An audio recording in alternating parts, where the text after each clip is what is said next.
Salut à tous, c'est Luaz. Aujourd'hui, grosse nouveauté sur Go Mining, les mineurs en 12 watts par TH sont officiellement disponibles. Et là, il y a une vraie question.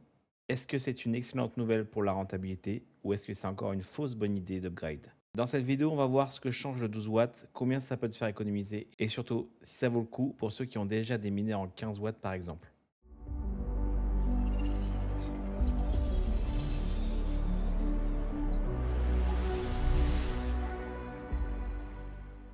Partie 1, c'est quoi le 12 watts par TH? Pour faire simple, le watt par TH, c'est la consommation électrique pour chaque TH de puissance. Plus le chiffre est bas, mieux c'est. Avant, le meilleur niveau sur GoMining était de 15 watts par TH. Maintenant, GoMining lance le mineur en 12 watts par TH. Ça veut dire qu'à puissance égale, le mineur consomme moins. Partie 2, pourquoi c'est important maintenant? Le timing n'est pas anodin. Quand le Bitcoin monte fort, beaucoup de gens regardent seulement les rewards bruts. Mais quand le marché devient plus compliqué comme actuellement, ou quand la difficulté ménage augmente, chaque centime de frais compte. GoMining met justement en avant que le 12 watts permet de réduire les frais d'électricité d'environ 20% par rapport aux 15 watts par TH. Et ça, sur une grosse ferme, ce n'est pas rien. Partie 3, exemple concret. Prenons un exemple simple. Sur 100 TH, passer de 15 watts à 12 watts permet d'économiser environ 36 centimes à 50 centimes par jour selon le coût d'électricité utilisé. Sur une ferme comme la mienne autour de 3400 TH, ça représente entre 12 et 17 dollars par jour d'économie si on compare seulement du 15 à 12 watts.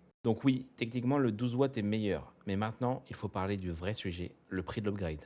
Partie 4. Le piège, le 12 watts n'est pas automatiquement rentable. GoMining annonce des upgrades à partir de 2,67 dollars par TH et par étape. Si on part de 15 watts pour aller à 12 watts, il y a 3 watts d'écart. On est donc autour de 8,01 $ par TH. Sur 100 TH, pour faire l'upgrade, ça fait environ 800 dollars. Pour 1000 TH, 8000. Et pour mon cas personnel, on est à 26 400 dollars.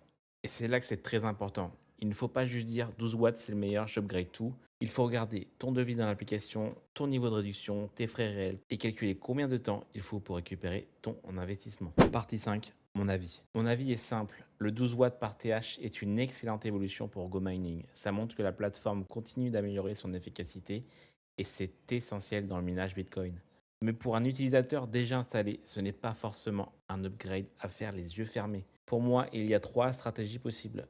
Première stratégie, tu crées un nouveau mineur directement en 12 watts si tu veux repartir sur la meilleure efficacité possible. Et d'ailleurs, si tu n'es pas encore inscrit sur GoMining, je te laisse mon lien d'affiliation qui te donnera quelques bonus lors de ton premier achat et ça soutient mon travail.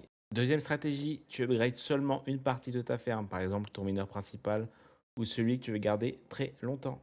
Troisième stratégie, tu attends que les prix d'upgrade baissent ou que le calcul devienne plus intéressant.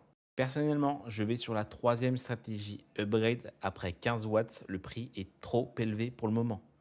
Conclusion, donc pour résumer, le 12 watts par TH permet de réduire les frais d'électricité d'environ 20% par rapport aux 15 watts.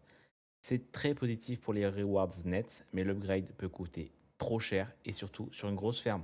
Donc avant d'upgrade, il faut calculer le retour sur investissement, le fameux ROI. Dites-moi en commentaire si vous pensez passer vos mineurs en 12 watts ou si vous préférez continuer à acheter des TH. Pensez à vous abonner si vous voulez suivre l'évolution de GoMining, mes résultats mensuels et mes choix d'upgrade. A très vite pour une prochaine vidéo. C'était Luaz. Allez, salut!